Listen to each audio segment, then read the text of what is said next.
नमस्कार दोस्तों, आज मैं आपको कार्तिक मास में नित्य नियम से सुनी जाने वाली राई की कहानी सुनाने जा रही हूँ। प्रेम से बोलिए राई दामोदर की जय हो। एक गांव में एक सेठ सेठानी रहते थे। उनके 3 बच्चे थे और एक कन्या थी। उनका नाम राई था। राई अपने सहेलियों के साथ खेलती, गोबर लेने जाती और आपस में बातें करती। एक बार एक सहेली ने कहा कि उसके पिता दूसरे गांव उसका विवाह खोजने जा रहे हैं। तब राई बोली, तुम लोग जिससे चाहो मेरा विवाह करा सकते हो, परंतु मैं विवाह भगवान कृष्ण के साथ ही करूंगी। वह प्रतिदिन गाय का गोबर लेने जाती और इसी प्रकार की बातें करती थी। एक बार संयोगवश भगवान कृष्ण जी और उद्धव जी भेष बदल कर उस गांव में आए और उस राई की बात सुने। उससे प्रेरित होकर वह दोनों उसके पीछे पीछे उसके घर गए। उन्होंने राई के पिता को कहा, हम तुम्हारे बेटी के लिए वर लेकर आए हैं। राई के पिता ने श्री कृष्ण का रूप देखकर बेटी का विवाह उनसे कर दिया। भगवान वहां 15 दिन रुककर यह कहकर चले गए कि वह गाजे बाजे के साथ राई को लेकर जाएंगे। भगवान अपने धाम में 16,000 रानियों के बीच रहते हुए उस राई को भूल गए।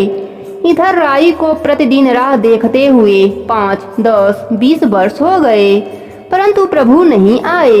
इसी प्रकार 40 वर्ष बीत गए और राई की जवानी बुढ़ापे में बदल गई।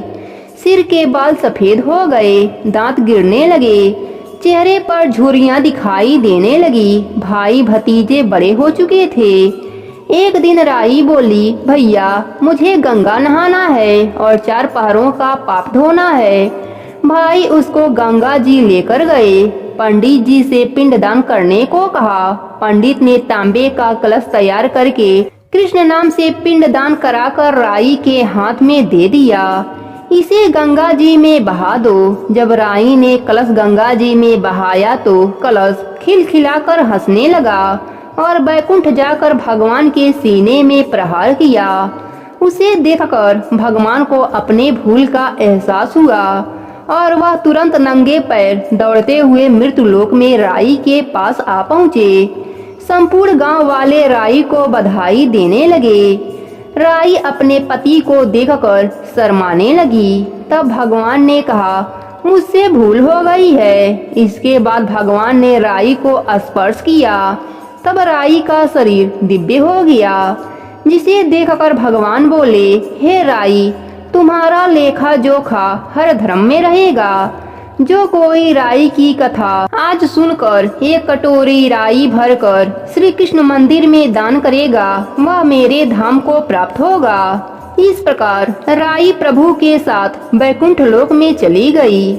प्रेम से बोलिए राई दामोदर की जय हो। एक समय की बात है, एक गांव में एक माँ बेटी रहती थीं। बेटी का नाम राई था। वह बहुत सुंदर व सुशील थी। वह भगवान कृष्ण की परम भक्त थी।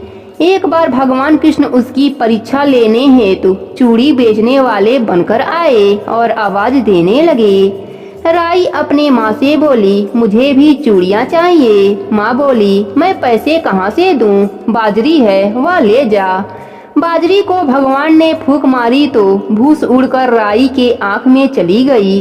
राई जोर जोर से रोने लगी। भगवान वहाँ से अंतर ध्यान हो गए और वैद्य बनकर वहाँ पर आ गए। आवाज देने लगे। राई की माँ बाहर आई और बोली, वैद्य जी, मेरी बेटी के आँख में भूस चली गई है, उसे निकाल दो। भगवान बोले, अगर मैं भूस निकालूं तो उसका विवाह मेरे साथ करना पड़ेगा। राई की माँ तैयार हो गई। सगाई कर दी। कार्तिक शुक्ल पक्ष के 11 को विवाह निश्चित किया गया। माँ सोचने लगी, बेटी को क्या दूं? सुनार के दुकान पर जाकर बोली, मेरी राई के लिए लौंग व बिछिया गढ़ दे। सोनार बोला, मुझे समय नहीं है, मैं तो कृष्ण भगवान के गहने गढ़ रहा हूँ। हर दुकान पर गई और उसको यही जवाब मिला। माँ तो घर आ गई। अब वह क्या करे? वह घर आई तो झोपड़ी महल में बदल गई। घर में आनंद उठा। ठाठ से विवाह की तैयारियां होने लगी।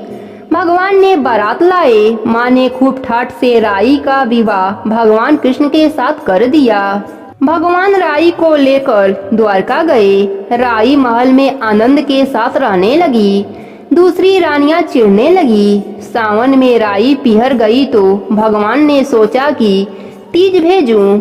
7 जरी की साड़ी, 7 हीरे मोतियों के हार रखे, 2 हंसों को बुलाया और बोले सीधा राई के पीहर जाना और कहीं मत रुकना। राधा रुक्मण को पता चला तो उन्होंने हंसों को अपने महल में बुलाकर कहा थोड़ा सा मोती चुग लो।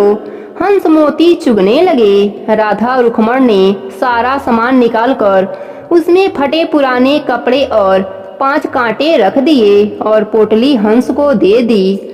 हंस सारा सामान लेकर राई के पास गए तो राई खुशी खुशी नाचने लगी। जैसे ही पोटली खोली 5 उंगलियों में कांटे चुभ गए। राई बहुत दुखी हुई। सावन खत्म हुआ तब भगवान राई को लेने आए। राई भगवान से बोली नहीं। भगवान आए तो राई दूर दूर जाए। भगवान ने सोचा कोई बात नहीं। राई फिर भी नहीं बोले।